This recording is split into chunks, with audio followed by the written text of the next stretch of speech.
من و تو از مال دنیا چی داری غیره خونه؟ خونمون کوچیک اما لونه عشق میمونه. در دیوار خونه می نویسم که بدونی تو برام عزیزترینی، تو میده آخرینی. من و تو از مال دنیا چی داری غیره رویا؟ چه قشنگه شعر موندن، چه قشنگه فکر فردا. من و تو ای هموطن ما عاشقونه باید اینجا بخونیم تنها و تنها واسه ایران فردا، واسه ایران فردا.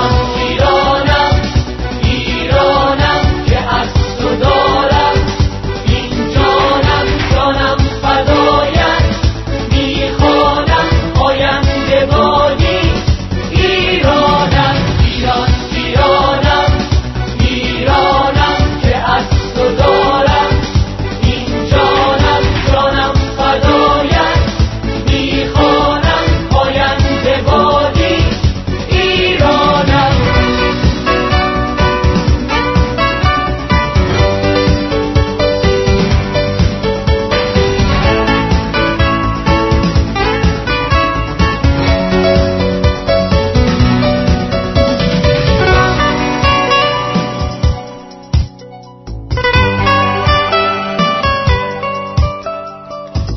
ساده و چه دیریا، ایران ایرانم ایرانم. نشستمش تو سینه ها، سینه من و شما که دور بریزیم کینه ها، که عاشقونه فریاد بزنیم ایران سرزمین ما.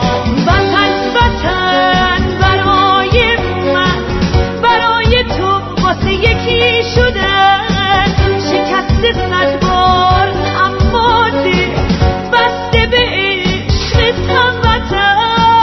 بسته این خاک وطن به عشق تو، به عشق من، به عشق ما، که هر کجا هستیم میخونیم یه صدا. ایران ایرانم ایرانم که از تو دارم، این جانم جانم فدایت، میخوانم آینده بادی. ایرانم ایران ایرانم ایرانم که از تو دارم، این جانم جانم فدایت، میخوانم آینده بادی. ایرانم ایران ایرانم ایرانم که از تو دارم، این جانم جانم فدایت، میخوانم آینده بادی.